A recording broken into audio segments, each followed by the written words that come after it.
नमस्कार, स्वागत है आपका कैपिटल टीवी में। चीन ने अभी तक तो दुनिया को कोरोना जैसी खतरनाक बीमारी दी थी, लेकिन अब उससे भी खतरनाक और खूंखार प्लान बना चुका है।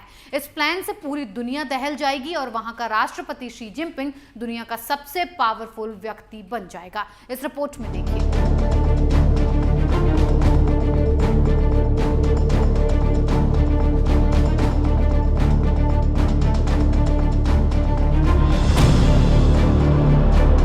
चीन का राष्ट्रपति शी जिनपिंग पूरी दुनिया पर राज करने की शायद सोच रहा है। यही कारण है कि वो हिटलर बनने की सोच रहा है और इस रास्ते पर धीरे धीरे आगे भी बढ़ रहा है। यही नहीं, इसे लेकर उसने एक खूंखार प्लान बनाया, एक प्रस्ताव तैयार किया जिस पर चीन में मुहर भी लगा दी गई। चीन में कम्युनिस्ट पार्टी यानी शी जिनपिंग की पार्टी की सरकार है और उसके नेता शी जिनपिंग चीन के राष्ट्रपति हैं। यहाँ कम्युनिस्ट पार्टी का 4 दिवसीय महाअधिवेशन चल रहा था जो एक ऐतिहासिक फैसले पर समाप्त हुआ। इस अधिवेशन में उस ऐतिहासिक प्रस्ताव को पास कर दिया गया जिसके तहत अब चीन के मौजूदा राष्ट्रपति शी जिनपिंग को कम्युनिस्ट पार्टी के संस्थापक और पहले राष्ट्रपति माओ त्से तुंग के बराबर का दर्जा दिया जाएगा। आसान शब्दों में कहें तो चीन के इतिहास में शी जिनपिंग का कद अब माओ त्से तुंग जितना बड़ा होगा। मौजूदा राजनीतिक परिस्थितियों में वो चीन के सर्वोच्च नेता भी माने जाएंगे। यानी अब सही मायनों में चीन न रहकर शी जिनपिंग का एक देश बन जाएगा। यानी शी जिनपिंग चीन के नए हिटलर बन जाएंगे। ये समझना जरूरी है कि शी जिनपिंग दूसरे माओ त्से तुंग क्यों बनना चाहते हैं।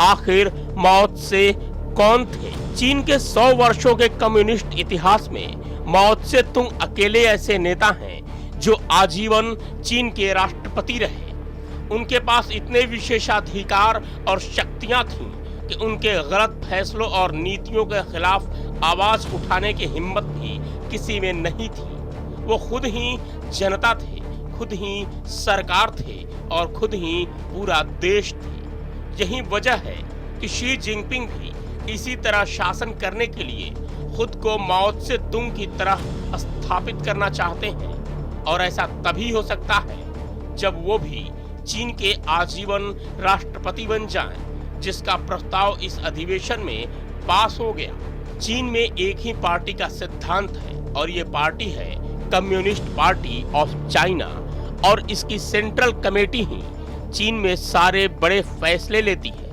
ये ऐतिहासिक प्रस्ताव भी इसी कमेटी ने पास किया है जिसमें कुल 370 लोग हैं। यही 370 सदस्य अगले साल यानी वर्ष 2022 में इस बात का निर्णय करेंगे कि चीन का नया राष्ट्रपति कौन होगा।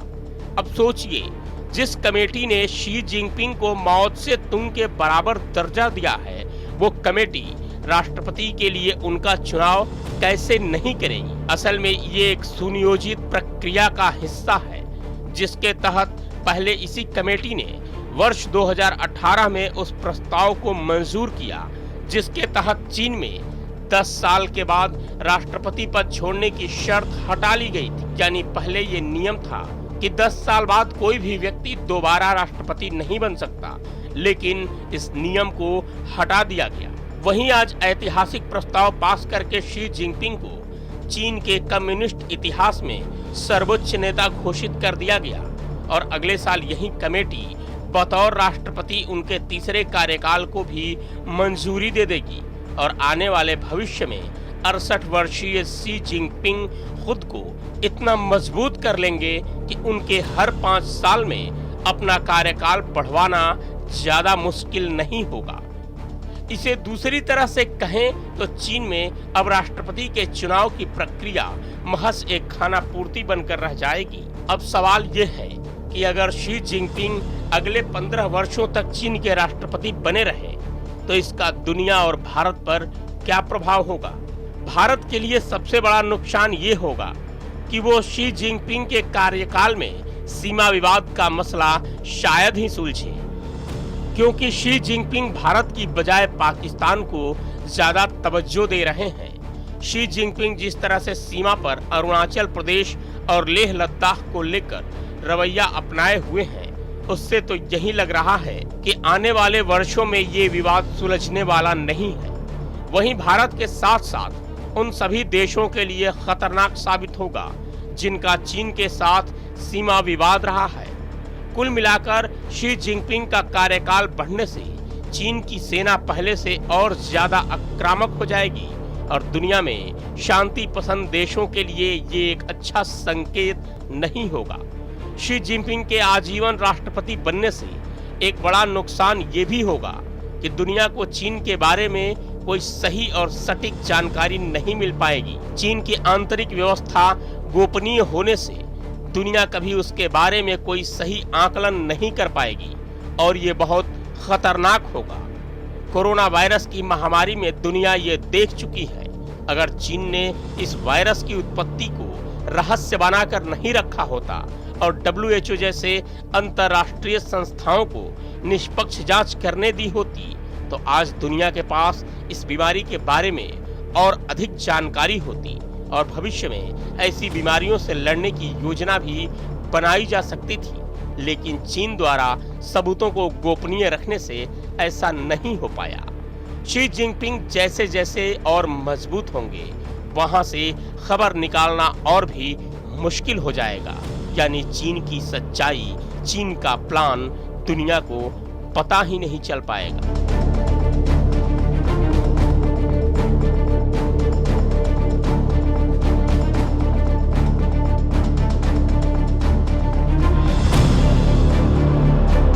सबसे बड़ी बात तो ये है कि चीन में अब साम्यवाद खत्म हो जाएगा, वहां राजतंत्र स्थापित हो जाएगा और ऐसे में चीन की जनता अपने ऊपर होने वाले जुल्म के खिलाफ भी नहीं बोल सकती है, क्योंकि अब वहां सिर्फ और सिर्फ शी जिनपिंग और उसके समर्थकों की बातें ही सर्वोपरि मानी जाएंगी। इस खबर में फिलहाल इतना ही। बने रहिए कैपिटल टीवी के साथ। जय हिंद।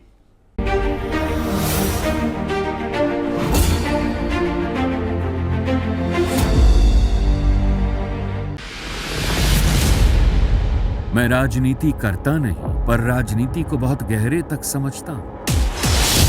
मैं लोगों के बीच रहता हूं, लोगों के मन को अच्छे से जानता हूं।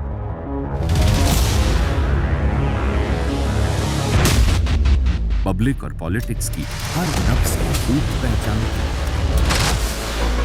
संघर्ष की सियासत से सत्ता के सिंहासन तक मैं हर खबर से खरा सच निकालता हूं।